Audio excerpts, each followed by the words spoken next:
What's going on, y'all? Welcome back to the NFC thing that we promised you.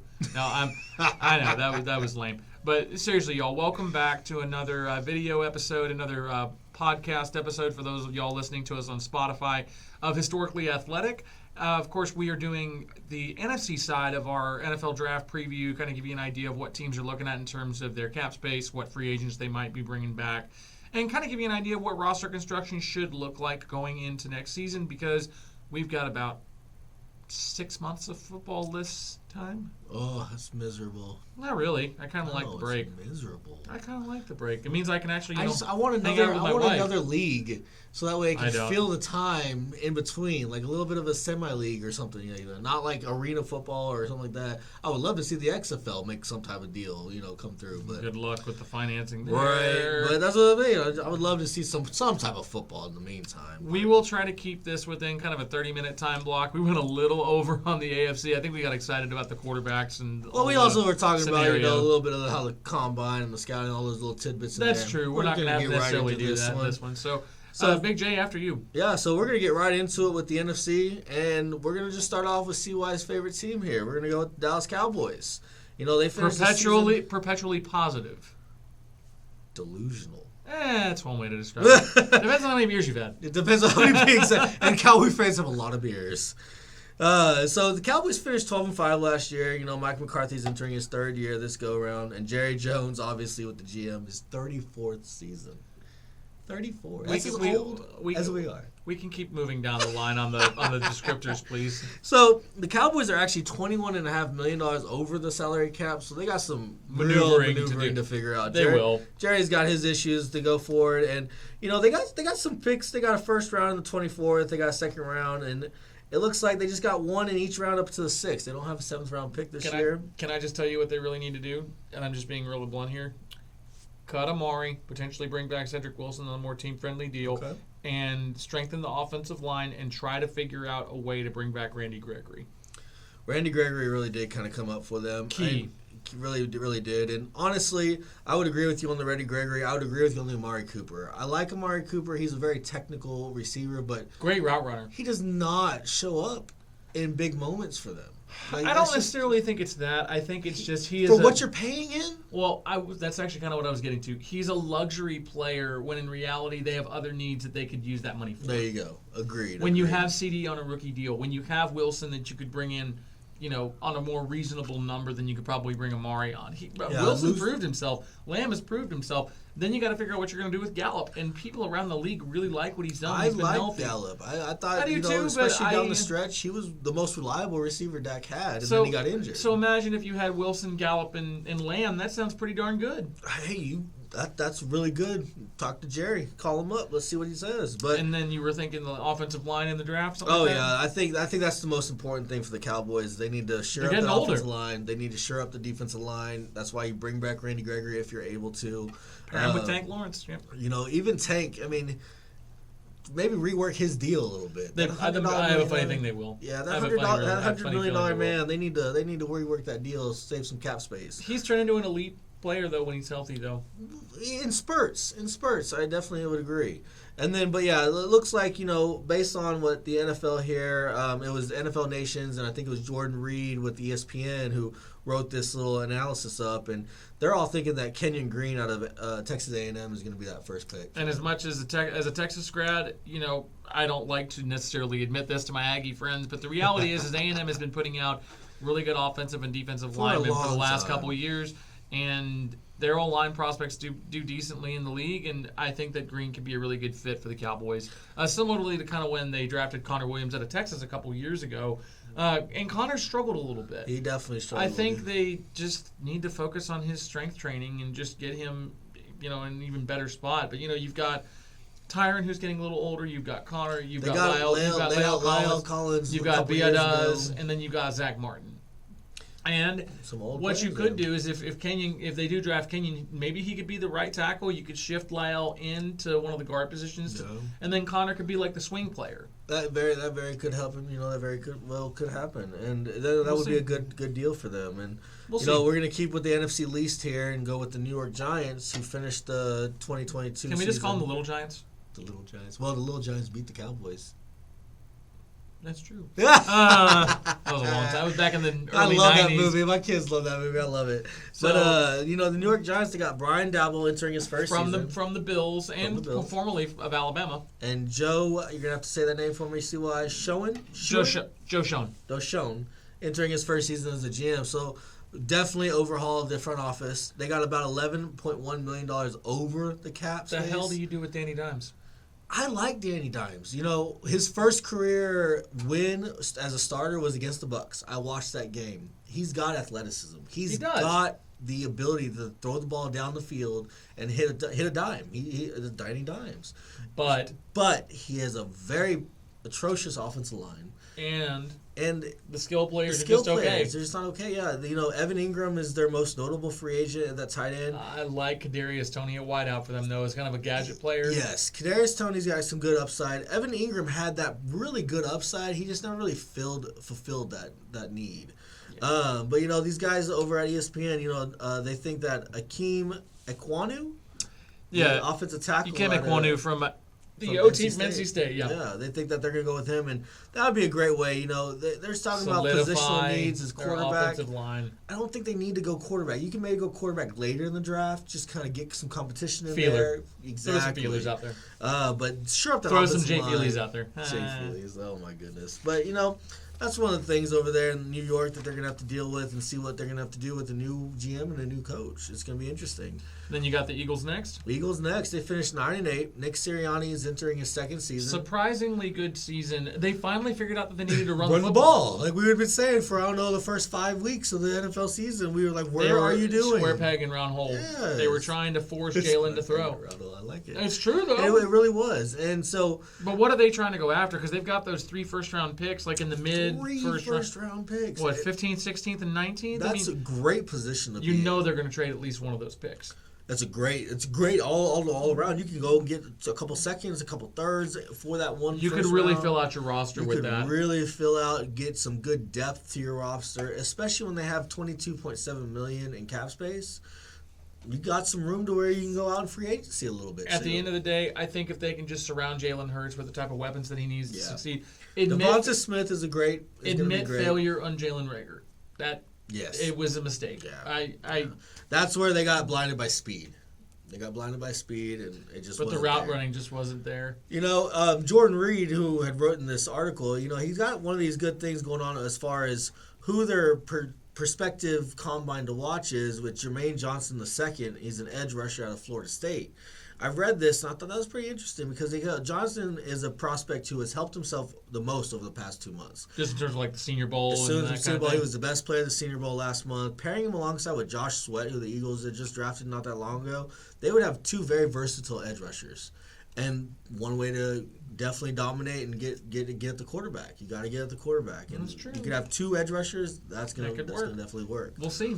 You got the Washington team next. The Washington Commanders. Can we just not give them a name? Feels dirty. Can we just not give them a name? I really wish they would just go back to the Redskins, but I just wish they'd just not do what they did. The Commanders. What about the Washington Marshals? What? After George Preston Marshall, their original. I can't get over it. I wanted the Sentinels, off of the movie and everything. Okay, Shane Falco. Yeah, exactly. Name their stadium, Shane Falco Stadium. What was that linebacker's name that John Favreau played? My God, I loved him. I can't remember his name. I loved him. But he tackles the kicker. I love it. Washington Commanders with Ron Rivera entering his 3rd season. Love Ron Rivera as a coach. Oh, he's a great coach. Yeah, definitely a great guy. But he's in a toxic environment. He made the decision. But they've got almost, $33 million in cap space? They definitely have the most money out of the NFC East, almost $33 million in cap space. They need a QB. They need a QB. That's hands down. And Malik Willis from Liberty would be exciting. He's a scrambler, isn't he? He's got some speed to him. He is. Yeah. He's like a little mini RG3. Okay. I'm kind of curious to see if they can replicate what they got with RG3 that rookie season, if they would have just kept him healthy, not overused him like they would, man, we'd be talking about a different Washington team. Potentially, but I mean, you got to bring J.D. McKissic back though as your scat back. I like Antonio Gibson in the lead role though. I like Antonio Gibson, but J.D. McKissic is a really good, reliable third down back, especially catching in the football. Especially in the pass. You know, they got a few other guys here like John Bostic, who's kind of a perennial linebacker that's been around the league. Brandon Scherf is probably not coming back, even though he's a great old lineman. I don't think he's going to come back. And then Ryan Fitzpatrick, who they had, you know, a statesman there. He's been everywhere. And he might retire. He might retire. He might even come back for one more year. Who knows? He's a Harvard grad. He's a wild card. You know, he'll figure out what he wants to do. I like it. The beard. But then who you got next? The Bears? Next we got the Bears in Chicago. You know, they finished 6-11. Are we going to find a way to find something offensive about their name? Kidding. Oh. Kidding. Ooh. Kidding. It's a bear stock market. It's a bear stock market. Oh, Lord. But, you know, they got Matt Eberflus coming in for his first season. From Indy, yeah. From Indy. And they got Ryan Poles. And they got Ryan Poles. So, new coach, new GM. They got about $27 million to work with as far as salary cap. Chicago has been building from the ground up ever since they had to, you know, draft Justin Fields and kind of figure out what their direction is. No, they've been ever since they drafted what was his name, the other quarterback that they gave away all those first round picks for. Mitch Trubisky. Yeah. They've been kind of trying to struggle from there since they're trying to get those draft picks. Would you back call that a struggle bus? Oh, a definite struggle bus. You know, some of their notable free agents is Allen Robinson, Akeem Hicks, and Bilal Nichols. So they got two really good defensive linemen. I don't think Hicks is coming back. I don't think they're going to want to pay him what he's going to want to get paid. He's going to want money. Yeah, he's going to want money. Which is fine. Robinson, I mean, you get paid what you're worth. But I mean, I just don't think the market is going to be there for Hicks, even though he's been fantastic in that Chicago defense for a while. He has been fantastic. He's a great player. Yep. And so analysts are sitting there thinking that they're going to go with a Georgia receiver in George Pickens in that first pick. And I will tell you, watching college football and watching him over the past 2 seasons, Pickens, when he is healthy, actually reminds me of Josh Gordon. Oh, okay. The dude can play, and I don't mean that big stout player that can run. really athletic. Really was out for most of the season last year until the CFP, and ended up playing a pretty decent role in Georgia winning their first national championship since 1980. And had a great year his first year. I mean, the dude is a player. They're gonna need to go receiver because their only receiver that they have under contract is Darnell Mooney. That's the only receiver they have under contract. I think Pickens would be good for Fields. No joke. So I think that'd be a great. Cool. I think that'd be a great call. Who you got next? The Lionesses. We got Detroit Lions, who ended up 3-13-1. No, the Lions. Okay? Just because they haven't won a Super Bowl yet, doesn't mean you can just talk so much trash. They haven't even been to a Super Bowl. Well, we're gonna move forward. I'm sorry, Lions fans. Oh, poor Lions fans. I want them to be good. I do too, but that curse from the the 50s is definitely holding strong. Dan Campbell's entering his second season. His enthusiasm. I do too. And Brad Holmes is entering his second season as the GM. They got just a shade under $20 million. Just a shade, $19.2 million. Yeah. But they do have 2 first-round draft picks. They got the second, and then they got the 32nd. That was from the Jared Goff trade. Yep, from the Jared Goff trade. So I kind of think that they'll keep Goff for another year. I think that they will kind of try to see what. I think they're going to need to kind of feel that out a little bit, just because they will. They had to give. But you think they're going defense because it's been so porous? Yeah. And the way Dan Campbell's mindset is, they really need to fill up that defense. They're losing safety in Tracy Walker III, losing a couple linebackers, especially Jalen Reeves, Maven, and then Khalif Raymond, who was a good receiver that came up for him, kind of big a little bit there, not as good as Amon-Ra St. Brown, but if they can fill some of those needs here and there with those type of players, it'd be a good deal. But they got a couple safeties, they got a couple linebackers on free agency, so these guys seem to think that they're going to go Daxton Hill, the safety out of Michigan. I can see that working well. Which would be a good, and local guy for that matter. It would be, yeah. What do you got next? The Fudge Packers? The Green Bay Packers. Obviously kidding, Packers fans. Just a He's pun. He's a Cowboy fan. He ain't kidding, guys. It's just a pun. But in all seriousness, all this comes down to Aaron Rodgers. Aaron Rodgers. I mean, he's really got him kind of by the huevos right now. They don't really know what to do. They're 20. You mean by the cojones? The cojones. They got $27.5 million over the projected cap, so they're really. And high a lot of that there. has to do with Devontae, and a lot of that has to do with A-Rod. So really, depending on what A-Rod is going to do here. Depends on what Devontae might even do. And so that's a big deal. And Zadarius Smith and a couple of the other free agents, they got to figure out what they're going to do. They got Rasul Douglas, who is a great corner coming out of there. Even Kevin King, and then Shannon Sullivan. So they got a couple corners. Marquez Valdez-Scantling, he's been kind of one of those. MVS has been decent. He's been decent for Aaron Rodgers when Devontae's out or when one of the other receivers are out. And Lazard is out half the time. And Lazard is a restricted free agent, so they can possibly bring him They'll back. probably keep him. But we'll see what happens. These guys seem to think that they're going to bring in Logan Hall, defensive lineman out of Houston. That could definitely, help with those explosive pass rushers for sure. For sure. What do you got next? Minnesota, you got 8-9 last year. They got rid of Mike Zimmer. Kevin O'Connell's coming in for his the first Rams. season.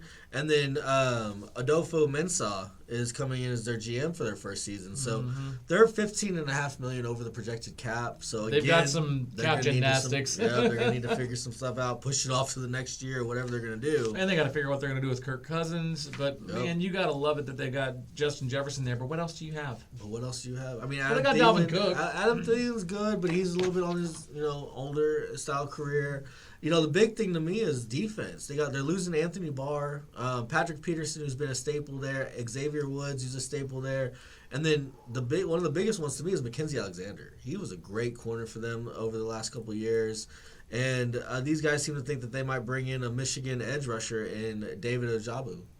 So that could be something that could definitely help with them. Kind of revitalize their defense a little bit. Get some infusion of youth. Yeah, we'll see. I mean, the Vikings, for a roster that I thought was in really good shape, they are starting to really show some holes. Yeah. I think the Vikings take a step back this year, but they could come back in the next year or two, depending on how they draft. Back from 8-9? Yeah. Yeah, that's not good. Not good. Next one, when you got, is it the 28-3s? The 28-3s. Don't ever live that down, man. The Atlanta Falcons finished. The state of Georgia's had a good year, though, with the Braves winning the World Series and the Georgia Bulldogs winning the freaking national title. Yeah, I think Falcons fans are okay with how everything else worked out. Well, I don't know about Falcons fans. I think Atlanta fans are okay with how everything's worked out. Yeah, that's true. But, they went 7-10 last year. Arthur Smith's coming back for his second season. Terry Fontenot is coming back for his second season as the GM. I think he replaced Thomas Dimitrov, if I remember right. I think so. They got about $6.4 million over the projected cap. I mean, I've seen a lot of these NFC teams that are over the cap when a lot of the AFC teams had a lot of cap room to play with. Because they have young quarterbacks on cheaper deals. Because they have those cheaper deals. But, so the Falcons have the 8th overall pick in this year's draft. They're really needing, just something here. They're possibly losing Cordell Patterson and Russell Gage, who's pretty solid in those receiving games. What were they going to show who their pick was? I'm kind of curious.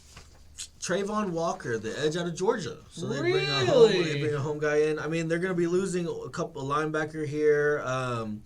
And I can't even say his name. Foyesad Olukun. Can you say it slower? Foyesad Olukun. Okay, there you go. I don't know that. At least that's what it looks like to me. That's what it looks like. And then they're losing a couple safeties. So I can see why they would go defensive side of the ball. But, I mean, Matt Ryan's definitely aging. The offensive line is definitely aging a little bit more so. But what's going to happen with Calvin Ridley? What's going to happen with Calvin Ridley? I mean, that's curious. A very good question. I haven't heard anything really about what's going on with him. I'm glad I dropped him in my fantasy league. Oh man, I felt bad for him though in some respects. But though, you got to give the guy credit. When you're an NFL player, you're making the kind of money that you're making and things like that, and you're just not right. If you're just not feeling right in your own self, Then I think they were getting. That's the best thing to do is step away, take time for your mental health. I kind of wonder if the team paid his salary while he did that. Probably not. They probably gave him he probably got his bonus and things like that, or as far as his signing bonus, but he probably didn't get his salary. Well, or the team was like, you walk away from something that's of your own volition. So, but since it was a mental health thing to a certain extent, it might be able to be claimed. I don't know the intricacies of that. Who knows? But I think the next one you had were the fighting formerly. Oh wait, now fighting still Cam Newton's. They do have Cam Newton still. The Carolina Panthers. Carolina Panthers went 5-12. Matt Rule's still out there. He's trying to figure things out. He's entering his third season, which is a big season for a lot of these coaches. I could actually see a uptick there as long as they're able to figure out their quarterback situation. But you could say that about a lot of teams. But the NFC South is there for the taking, in my opinion. It really because Atlanta is meh.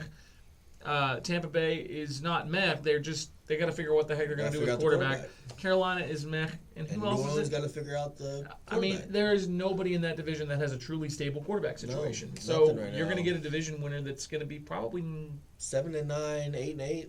17 games now, bud. Oh, that's right. Yeah. Yeah. So it could probably 7-10. So I'm like, oh man, that'd be bad.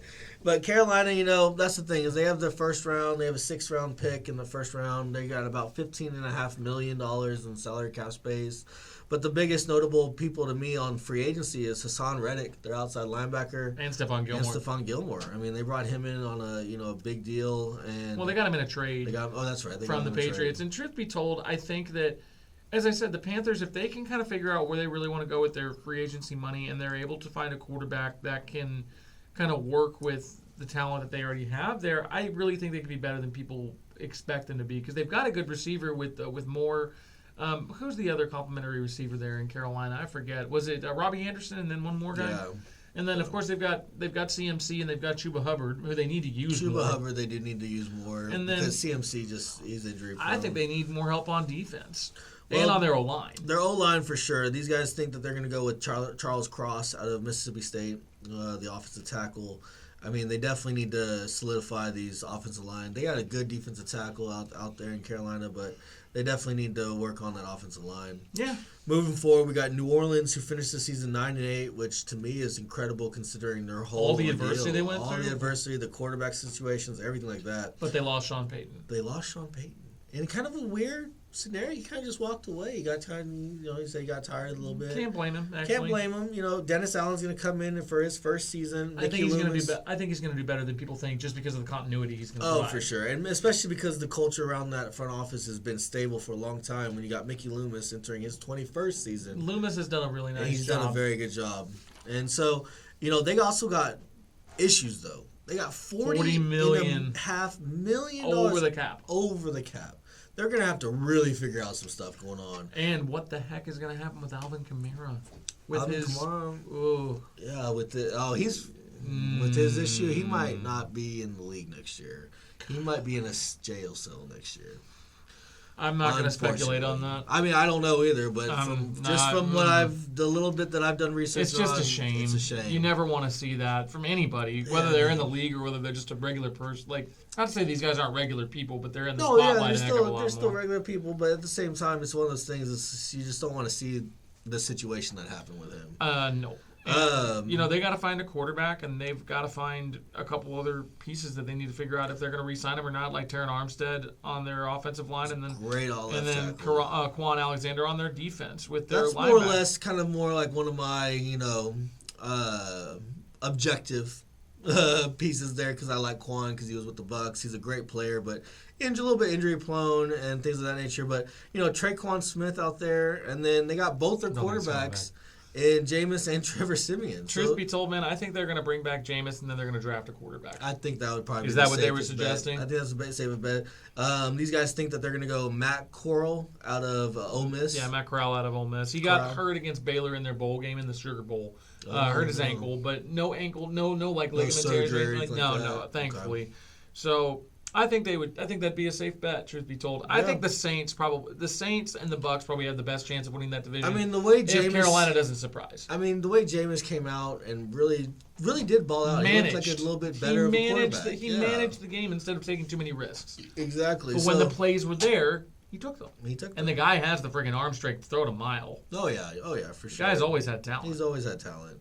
But, moving forward with the NFC South, you got Tampa Bay, who ended up 13-4, just falling short, getting that. So hopefully, I was really hoping for that back-to-back. But Bruce Arians come back for his 4th season. You got Jason Light, who's entering his 9th season. As their GM, yeah. Yeah, as their GM. He's built a great roster. He has. But now the bill's starting to come to pay for the roster. Yeah, we got about $6.2 million in salary cap space. So at least we're on the positive side of this. The negative was Brady's gone. And I think Gronk isn't going to come back either. It'll be very interesting to see what happens with Gronk. He's still working out, according to what Bruce Arians said. I was watching some feed that they were doing at the Combine and things like that. And it's kind of funny, just to real quick talk about it. Tom Brady, what Bruce Arians had to say about him is, he was asked if he comes back and then if he wants to go to another team, would you, the Buccaneers own the rights to him and so forth, would you allow that? Would you accommodate that? And Bruce Arians, nope, that's bad business. I'm not going to trade away the greatest quarterback ever. And then when he asked them, what would it take? 5 number 1 first pick or 5 first-round picks. I mean, got the greatest quarterback of all time. Highly unlikely that he comes back, and then obviously with something like that from BA, I don't put it past BA to really challenge that, get a trade like that. So. I wouldn't disagree, but I mean, it's going to be fascinating to see what they do at the quarterback spot because they've got Trask that they drafted out of Florida last year. Who got to learn under Brady. You know, the biggest thing to me though is free agents. We have a ton of free agents that are key players. You know, Chris Godwin, who coming off the real bad knee injury, which was very unfortunate. Great year. Carlton Davis, great corner. Jordan Whitehead, a great safety. And then Ali Marpet retired out Ali of nowhere. Marpet retires. Your great guard. You got Alex Kappa, who's our other guard, and then Ryan Jensen, who's a fantastic center. They're a little bit older in age at this point, but they're great players. These guys are all on free And Jordan agents. Whitehead, one of your great safeties, one of your solid safeties. What I said, yeah, definitely. And then you got Ndamukong Suh, Leonard Fournette, Giovanni Bernard, Ronald Jones, O.J. Howard, and even our backup, Blaine Gabbert. I mean, we have a ton of issues when it comes to notable free agents. Not a lot of money to play with. It's going to be interesting to see what happens. Good gracious, I didn't realize how severe it was. Yeah, it's bad. But these guys... Got a Super Bowl out of it, though. Got a Super Bowl out of it, so I'm okay with it. You know, we're going to have probably rebuilding for the next couple of years, but we'll see what happens. Cowboys have been rebuilding for no comment. Like our whole lives. Almost 30 years? But, wait. 1995, 2025. It'll be 30 years in 2-3 years, yeah. I don't want to talk about it. These guys seem to think that Florida corner. Kaiir Elam. Elam, yeah, they think that that's a guy that we could possibly bring in. You know, that would definitely be the case if we lose Carlton Davis. That'd be a very good one to bring in. Start on the defense and then work on the offense, especially because you've already got some good offensive pieces there. Yeah, to a certain extent. To a certain extent, but like I said, man, these free agents worry me. But moving on, we got the NFC West now in Arizona. Cardinals. It's the Whining Murrays. It's the Whining Murrays. I like that. It's kind of hard. All the stuff going on with Kyler Murray is very interesting to me. I love the fact that he grew up here locally, and his Big J's brother played against him in high school, and we kind of know a little bit of like kind of behind the scenes on a little bit of stuff, but. It's interesting to just kind of hear everything coming out of the camp with Arizona. It seems like he's putting out an ultimatum. I mean, that's the thing is why you know what you do, okay? When he came out and he said something about I don't know where all this nonsense is coming from. You created this nonsense when you scrubbing the account. Like, this is the world we live in, and when you go do something like that, that's making a major statement. That's like you walking into the GM and saying, we have an issue. Or that's you like leaving a job and like scrubbing all of your company references from your freaking profile on Facebook or Instagram. Yeah, it's the same thing. It's the same thing. Like, I'm sorry, but you can't play dumb.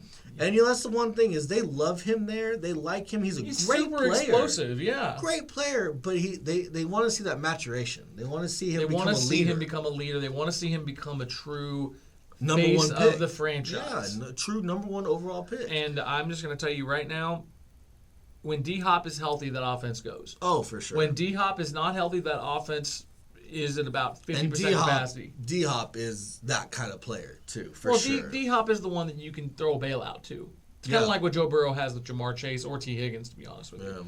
I mean, it's tough. But, it's tough when he's hurt. Arizona's they got some issues going on. They only have $2.4 million in cap space. They got the 23rd overall pick.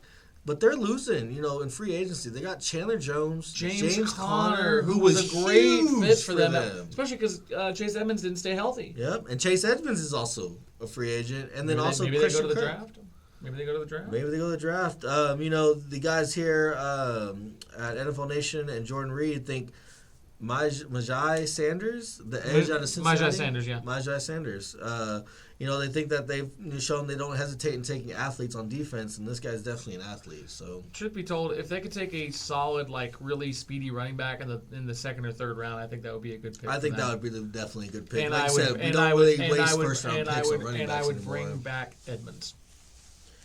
Yes. If you had to choose between Conner and Edmonds, I would bring back Edmonds, and then you go to the draft to get a power back. Agreed. Yeah, for sure. Or someone in more of a hybrid mode, I guess you could say. Kind of a blend, if you can find that. which you usually can. But the next one we've got, I think, is the Super Bowl champs. Super Bowl champs, the Los Angeles Rams. McVay's entering his 6th season. He is coming back, and so is Aaron Donald.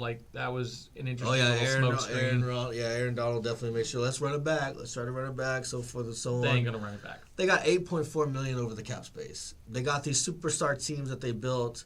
Odell and they got him Beckham. a Super Bowl. They got him a Super Bowl, but Odell Beckham, Von Miller, Sony Michel, who they brought in because Henderson was injured. He's not going to come back. Nope. But Austin Corbett, Brian Allen, Joe Noteboom, those are all offensive linemen. And then obviously Andrew Whitworth might retire, might not. He's a 40-year-old man playing offensive line. Mm-hmm. He came back this year. He was retiring or considering retirement this last year. He came back, won the Super Bowl. If I were him, I'd go out on top. I really would. But I mean, at the same time, you can understand the pull of wanting to come back and defend it. You want a taste. You get that taste. And you want to defend keep it going. So, I get it, but I mean, these guys think that they're going to go offensive line, which would be the smarter route, especially when you got 3 of your offensive linemen here on free agency. So they're thinking Cole Strange out of UT Chattanooga.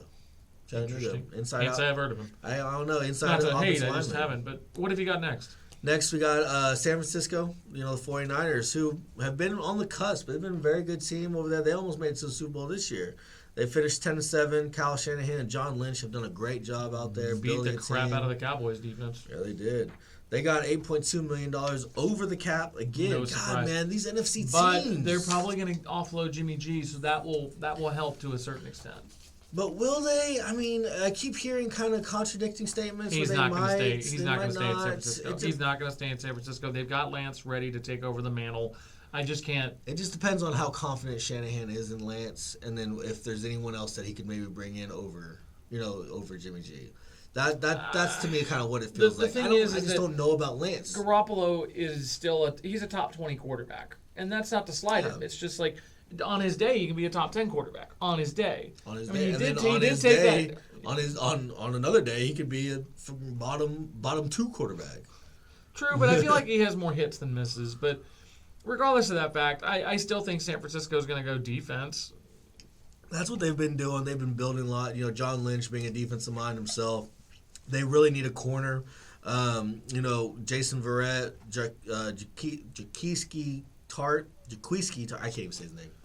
Tart, that safety who dropped the interception that would have sealed the game for them. Against the Rams, taking them back to a Super Bowl. Oh, and then Quan Williams, another cornerback. So they got a couple defensive secondary players here that are going to be on free agency. Mm-hmm. These guys seem to think that they might go Kobe Bryant, not the basketball player, obviously. C-O-B-Y. C-O-B-Y. There have been a lot of Cincinnati players on this list. Have you noticed that? I have noticed that. So be interesting to see what happens, but...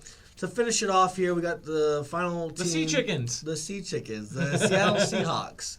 Which will be interesting to see what they do with Russell Wilson, and the whole saga. I don't think he's going anywhere. I just saw an update. I don't think Carroll's going to have. I don't think they're going to entertain offers for him, and I don't blame them. It'll be interesting to see. I mean, by far, they got the most salary cap space in the NFC, and they got $38.5 million. I guess purging the Legion of Boom finally came to pass. Yeah, I mean they do have a lot of offensive linemen here that are on notable free agents. They got Dwayne Brown. It hasn't been that great of an O-line, all things said. Wilson's been getting sacked a lot over the past couple years. But I mean, that's your mainstay. That's what they're used to. I think Dwayne Brown will be worth keeping if he wants to stay, but everything else kind of.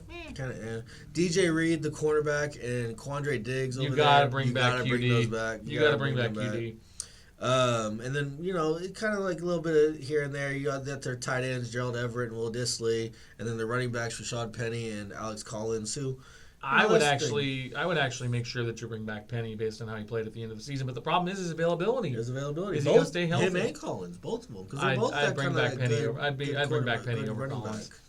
But these guys seem to think that they're going to go offensive line based on those free agencies. Oh, the kid out of Kentucky. And you need to really build up that offensive line to protect Russell Wilson. Get some big uglies. Get some big uglies, yes sir. But that's the thing, man. There's a lot of stuff going on. These NFL teams, they have a lot of stuff they have to do. This is the offseason. This is what they do. The second the Super Bowl ends, more work continues. Yeah, more work continues. They got to go through the draft. They got to go through free agency. Got to figure out all these numbers. Figure out how they're going to build their teams, rebuild their teams, add to their rosters. It's all varied. It's a lot of things going on. But one thing that I definitely will notice, and I've said it already a couple times, the NFC seems that they are strapped when it comes to these salary caps. The AFC teams, on the other hand, flexible, and they got the young quarterbacks. I think the AFC is primed to start taking over for the next 3 to 5 years or so. Longer than that. At least 3 to 5 years. It depends on how this quarterback class from the next couple of years kind of shapes up in terms of the NFC. I mean, you still have Dak in Dallas, who is solid as a rock, but obviously he needs to stay healthy and he needs to keep developing his processing. To keep people around him. Yep. That's and what then, it is. Of course, you've still got A-Rod in Green Bay, kind of. Sort of. A-Rod could end up going jet-setting to Denver to end the AFC. You've got Russell over there. You still got Stafford in L.A. You've got, the NFC South doesn't really have anybody right now. The NFC does not have that many great quarterbacks that's what right I'm saying. Like, they don't have... There's kind of a dearth. It's kind of weird. Can I be really blunt? If the Cowboys can't win the NFC title now with the dearth of quarterback, with the dearth of great quarterbacks, I don't know when they're going to win it. I know that's a very partisan view, but I mean, it's the truth. I mean, that is kind of the truth when you talk about the talent that Dallas always has. Because that's the one thing Jerry does well. He does bring talent in. Dallas does have talent. But they re-sign too many of these guys, and they underperform after they sign their big deals. And they underperform after they sign their big deals. D-Law, Ezekiel Elliott. I mean... We'll see how it shakes those out. Are really two big ones that... I'm going to be fascinated to see how the Bucs handle this roster. That's going to be interesting to me. I definitely want to keep an eye on that because the Bucs, to me, still have the ability to possibly put a good push in the NFC if we can fill a good quarterback, and then also depending on all those free agencies. But it'll be fun to watch. Yeah. I'm looking forward to seeing how the draft plays out, and I'm looking forward to seeing how spring games and college football play out to kind of see that next wave of studs. Yep, exactly. And with the transfer portal and players moving around a ton, it's almost like college free agency. Right. But yeah, guys, like I said, we're recording on today is Wednesday, March 2nd. So the draft combine is going on until the scouting combine is going on until the 7th. Starting tomorrow, they're doing quarterbacks and receivers and tight ends. So tune in. NFL Network's got it all in there. Yep. 50 hours of coverage, so they got a lot of stuff going on. It's going to be fun to kind of see how things pan out. Check out the future of the league. This is what it is. These guys coming in with the future of the league. I'm just going to be honest with you. I don't like watching men run around in tights. Big J might have a different affinity for that. I mean, he's married, so I don't know. But even still, watching the coverage to kind of give you an idea of where teams are slotted, not necessarily to watch the drills per se, unless you, again, really like watching men in tights like Robin Hood. But even still, I figured that was going to make you. We're men in tights. Tights. But we will leave you with this. If you are in southern Louisiana, Parish Brewing Company is going to be your go-to. This beer is called Coffee. It's a Revy Coffee Roasters beer. It's a Turtle Coffee Stout. So it's from Parish Brewing Company. It is a coffee stout with chocolate and caramel and all sorts of wonderful. Sounds as good as it tastes. I mean, it tastes like a chocolate turtle. It was a really good beer. And then I'm finishing it off with, a local favorite here in Texas. You can always go with Shiner. Shiner Cheer, which is the holiday seasonal, so you might be able to still find it in stores, but that's a long shot. It's a long shot. But Parish, thank y'all again for making phenomenal stuff. Shiner, always appreciate y'all bringing the cheer. And we will see you guys soon. See you guys next time. Check us out on YouTube. Check us out on Spotify. Leave comments. Let us know how we're doing. Appreciate y'all. Take care, you guys.